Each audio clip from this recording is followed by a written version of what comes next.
بسم الله الرحمن الرحيم sida u ogna maanta ay tahay 25 Abriil oo maalinta loo asteeyay maalinta duumada markii la yiraahdo xanuunka laga hadlayo waa xanuun khatar ah keeni kara qofka heer oo xaalad adag galo isbitaal la seexiyo hadhowne haddii aan aad loo dadaalin ama keeni karto qofka inuu dhinto waa xanuun ka yimaada qofka inay qaniinto kaneecada female mosquito ama anopheles ka nooc ay dhahaan waa mid oo dhidig ah taasoo sida germska plasmodiumka qof markay qaniinto wuxuu develop gareynaa xanuunkan markii laga hadlayo taariikhiyan historically waxaa la yiraahdaa markii ugu horeysay ee la diiwaan geliyo xanuunkan waxay ahayd 1880 taasoo uu arkay wadamada magaalooyinka wadamada Talyaaniga iyo Greega waagi hore magaca ma jiri jirin waxaa la dhihi jiray bite air oo waxay ka dhalatay ismeel ama qurun ka dhasho meelahan oo sida dhirta iyo biyaha oo ay fadhiistaan urka ka dhasho hawadaas waxa la dhihi jiray waxa ka dhalanaya xanuunka malaariyada si fiican definition sax loo mahaynin dadaalo far badan la sameeyay waxaa suurta gashay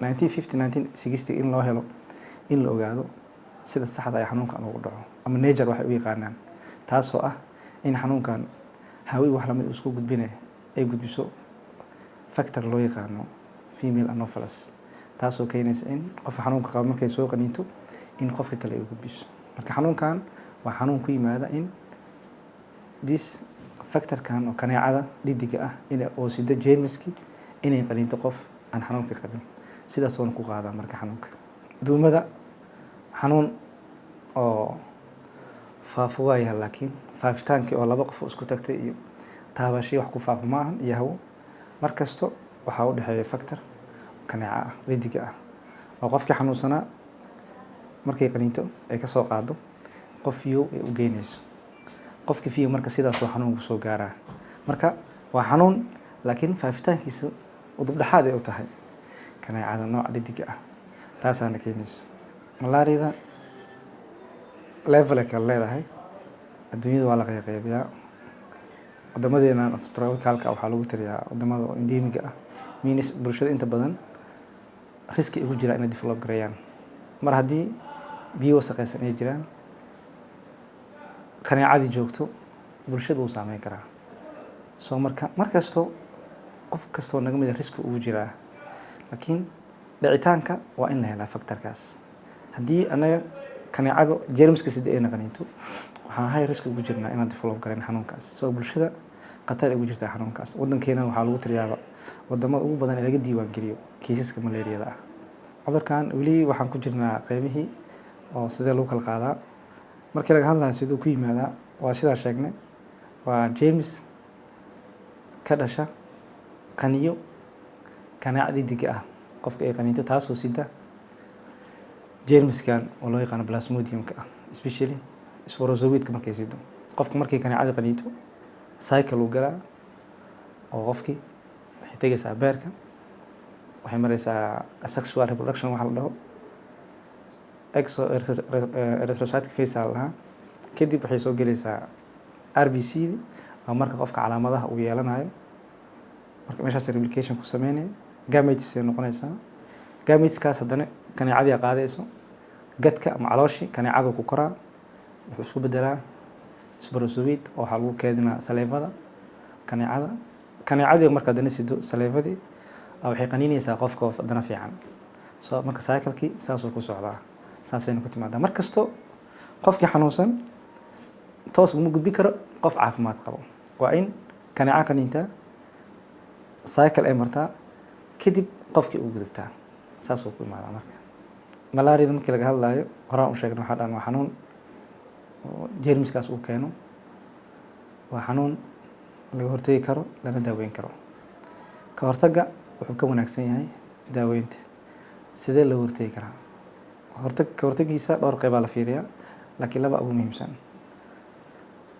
kow in la buufiyo factorka keenaya available noo yihiin waxaa loo yaqaano sunta kaneecada ama insecticides waxa la dhaho oo germska lagu dilaayo lagu baabi'inayo factorkii waxa gudbinayo waa mid koowaad midda labaadna in nasiib wanaag available ay noo yihiin waxaa loo yaqaano mosquito nets ama marakaneecooyinka, ayadana waa qayb ka mid ah waxaa looga hortagaya.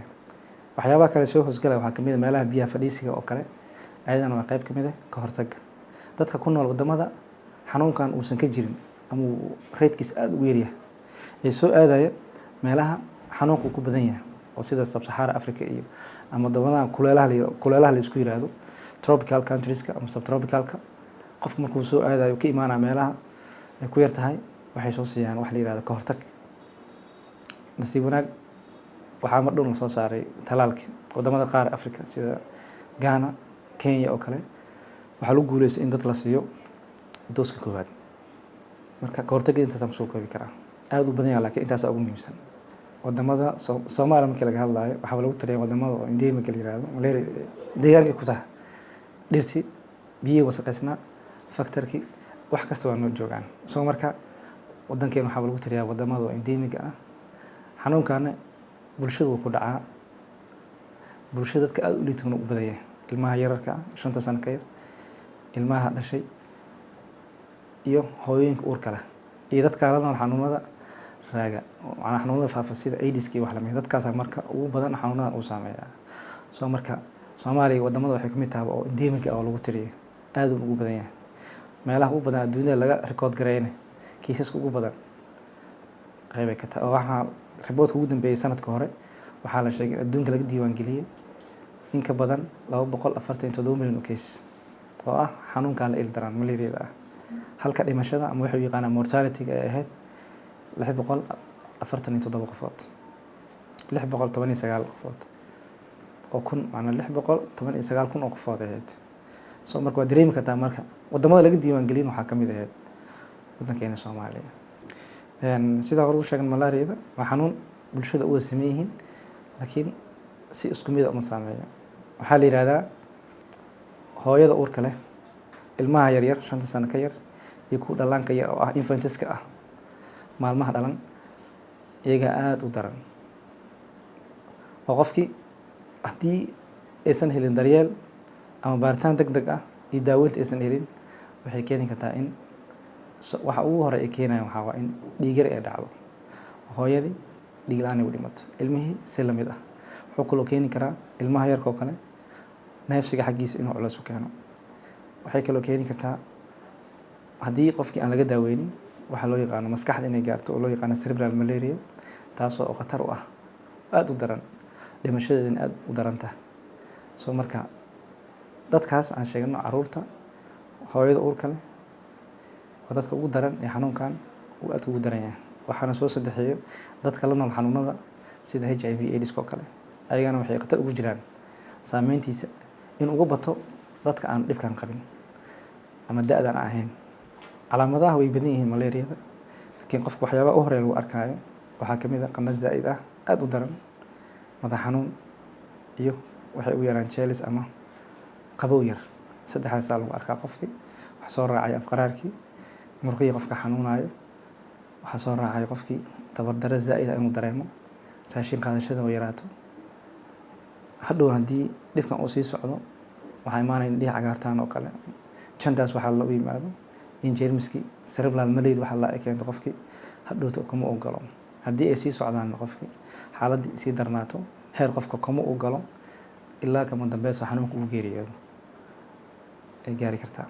malaria-da markii laga hadlayo daaweynteeda waxaa ka muhiimsan in laga hortago.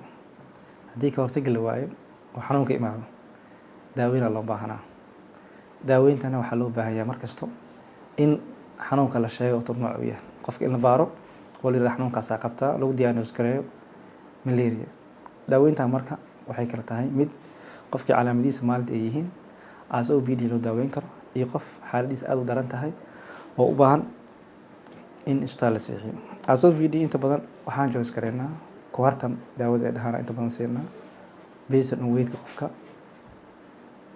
haddii qofka xaaladiisa ay daran tahayna waxaan u sameynaa hospitalization, isbitaalka la seexiyaa. waxa ugu fiican la siinaan waxaa waa artesunate-ka la siiyaa. haddii ay sii darnaatana waxaa la sameyn karaa kuwaanina loo bilaabo ayadoo markasta laga taxadarayo bukaanka sokortiisa. xanuunada caafimaadka waxaa jira wax la yiraahdo xanuuno leh public health importance ama faa'iido u leh caafimaadka bulshada. Sababta waxay tahay xanuunkan baraarugiis aad u yaraa, laakiin khatarihiis waa ay soo baxeen kadib markii uu galaaftay nolosha in badan oo bulshada ka mid ah. So marka wuxuu macnaha u muujiyey red sign macnaha ama waa adigu meel mugdi socdo haddii iftiin lagugu shido waxaa gulaysa foojignaan dheeri ah. Marka caalamku wuxuu ku abuuray foojignaan dheeri ah taasoo keenta in maalin loo asteeyo. Waana xanuun aan ku ekayn qof bulshada saameynayo una baahan si guud in lagu wacyigelintiisa kor loo qaado oo bulshada lagu dhiirigeliyo inay dabaqaan control strategieska ama wayiska ama xeeladaha lagu controlo xanuunkan. Marka faa'iido badan oo bulshada u leeyahay caafimaadka bulshada xanuunkan. Sida ku cad maadaama maanta la xusaayo maalinta duumada adduunka, theme-ka ay isticmaaleen WHO oo ah deliver to zero in eber la keeno oo caseskeeda la yareeyo, waxay u baahan tahay in si wada jir looga qayb qaato oo waqti badan la geliyo, maal la geliyo, innovation la sameeyo, hadhowna strategies ka degnaane in implementation ama la fuliyo. Fariinteeda ku aadan xanuunkan maanta maadaama ay tahay maalintii loo asteeyay xanuunkan duumada ah, waxay tahay qof kastoo isku arko calaamadii aan soo sheegnay ee ugu horeeya qandho, dhaxan, madax xanuun, afqaraar iyo wax lamid ah, fadlan la xiriir xarunta caafimaad ee kugu dhow. Ha iska qaadan daawo malaria ama daawo ka hortag ha qaadan. Mar kasto daawada aad qaadanaysid waa inuu kuu qoraa qof health professional dhakhtar ah. Fadlan la xiriir haddii calaamadaha isku aragtid dhakhtarka. Daawada si loogu qor u qaado, doos ka dhameyso. Dabeecadaha leena waxay tahay qofka markuu daawada qaato 2 maalin 3 maalin caafimaad u dareemo, daawadu joojinaa. Daawada in aad dhameysato inta loogu talagalay, dhakhtarkaada aad ku soo laabato, halkaas xaaladda ka socoto. Mar kastana xeeladihii aan sheegnay oo looga hortagayna inaan joogteeno wasaqda meelaha biyaha fadhiisiga ah aan aad uga hortagno, isticmaalka marakaneecooyinka iyo isticmaalka buufinta oo in la buufiyo factory ama waxaa loo yaqaana sunta. Intaas waxay tahay fariinta aan diraayo. Isbitaalka dumarka u soo laabto waxaa jiro package ugu talagalay qaybtaas. Waxaa diyaar ku ah dhakhtarkii 24 saac markaas diyaaran ku nahay insha Allah. La talin, daaweyn iyo ku barid ama kula wadaagid warbixin ku aadan xanuunkan diyaaran ku nahay insha Allah. Bila TV aad u mahadsantihiin.